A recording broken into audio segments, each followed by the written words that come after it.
पेड़ पौधे हमारे इकोसिस्टम का एक इम्पॉर्टेंट पार्ट है जो ऑक्सीजन प्रोवाइड करते हैं, कार्बन डाइऑक्साइड को एब्जॉर्ब करते हैं और वाटर साइकिल में इम्पॉर्टेंट रोल निभाते हैं। लेकिन क्या आप जानते हैं कि पेड़ भी एक सीक्रेट लैंग्वेज के थ्रू एक दूसरे से बातचीत करते हैं, जिसे अब पूरी तरह से समझा जा रहा है। इस वीडियो में हम पेड़ों के सीक्रेट लैंग्वेज की आकर्षक दुनिया और उनके बातचीत करने के इनक्रेडिबल तरीकों का पता लगाएंगे, जिसे हम 4 पार्ट में डिवाइड करके समझेंगे। The roots of communication. आम धारणा के अपोजिट जंगल में पेड़ अकेले खड़े नहीं होते हैं। इनफैक्ट वे अंडरग्राउंड जड़ों के एक जटिल नेटवर्क के थ्रू एक दूसरे के साथ जुड़े होते हैं, जिन्हें माइकोराइजा के रूप में जाना जाता है। इसके बारे में हम आगे बात करेंगे। ये जड़ें एक हाईवे सिस्टम की तरह काम करती है। वाटर, न्यूट्रिएंट्स और यहाँ तक कि केमिकल सिग्नल्स को एक पेड़ दूसरे पेड़ तक पहुँचाती है। 1997 में द जर्नल नेचर में पब्लिश्ड एक स्टडी के अकॉर्डिंग साइंटिस्ट ने पाया है कि कुछ पेड़ अपने पड़ोसियों के साथ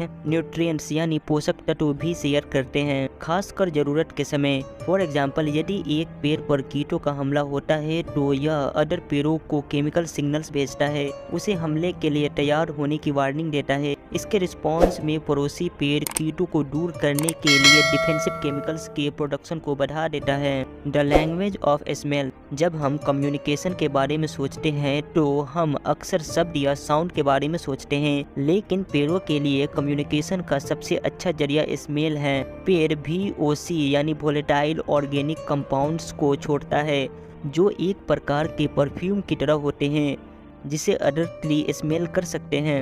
2013 में the journal proceeding of the national academy of science में पब्लिश्ड एक स्टडी के अकॉर्डिंग साइंटिस्ट ने पाया है कि अलग अलग पेड़ अलग अलग VOC छोड़ते हैं और ये स्मेल इम्पॉर्टेंट इन्फॉर्मेशन दे सकती है। फॉर एग्जाम्पल, कुछ पेड़ VOC छोड़ते हैं जो उन कीड़ों के शिकारियों को अट्रैक्ट करती है जो उन्हें खाते हैं। इसे इनडायरेक्ट डिफेंस के रूप में जाना जाता है और यह पेड़ों को कई डिफेंसिव केमिकल्स को प्रोड्यूस किए बिना खुद को बचाने में हेल्प करती है। The role of fungi. हमने पहले ही माइकोराइजा का मेंशन किया है, जो पेड़ों को जोड़ने वाली अंडरग्राउंड जड़ों का नेटवर्क है। लेकिन क्या आप जानते हैं कि फंगाई इस नेटवर्क में इम्पॉर्टेंट रोल निभाते हैं? माइकोराइजा वास्तव में फंगल फिलामेंट्स से बने होते हैं जो विभिन्न पेड़ों की जड़ों से जुड़े होते हैं। फंगाई न केवल न्यूट्रिएंट्स और केमिकल सिग्नल को एक दूसरे तक पहुंचाता है, बल्कि ये मध्यस्थों के रूप में भी काम करता है। पेड़ों को एक दूसरे के साथ बातचीत करने में भी हेल्प करता है। इनफैक्ट कुछ साइंटिस्ट का मानना है कि माइकोराइजा पेड़ों की सीक्रेट लैंग्वेज के रहस्यों को खोलने की चाबी है। पेड़ों के नेटवर्क के माध्यम से पास होने वाले केमिकल सिग्नल्स को स्टडी करके रिसर्चर्स उम्मीद करते हैं कि पेड़ कैसे बातचीत करते हैं और वे खुद को और फॉरेस्ट इकोसिस्टम की रक्षा के लिए कैसे मिलकर काम कर रहे हैं। The electrical signals. Chemical signals के अलावा पेड़ इलेक्ट्रिकल सिग्नल्स के माध्यम से भी बातचीत करते हैं।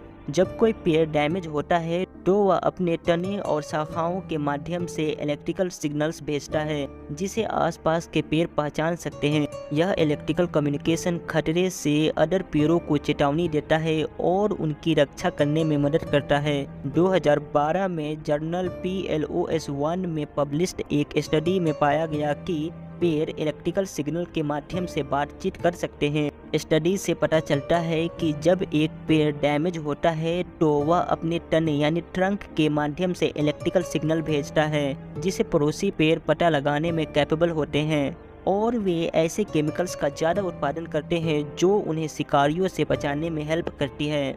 पेड़ों का सीक्रेट लैंग्वेज कम्युनिकेशन का एक अट्रैक्टिव और जटिल सिस्टम है, जिसे हाल ही में पूरी तरह से समझा गया है। पेड़ रूट्स, केमिकल सिग्नल्स और इलेक्ट्रिकल इम्पल्सेस के माध्यम से एक दूसरे के साथ बातचीत करने में कैपेबल होते हैं और संसाधनों को शेयर करने और एक दूसरे को खतरों से बचाने में सक्षम होते हैं। पेड़ों के सीक्रेट लैंग्वेज को समझकर हम हमारे एनवायरनमेंट में पेड़ों के द्वारा निभाई जाने वाली इम्पोर्टेंट रोल को सीख सकते हैं और आने वाली जनरेशन के लिए उनके प्रोटेक्शन के लिए काम कर सकते हैं। लेकिन ये इतना आसान नहीं होगा।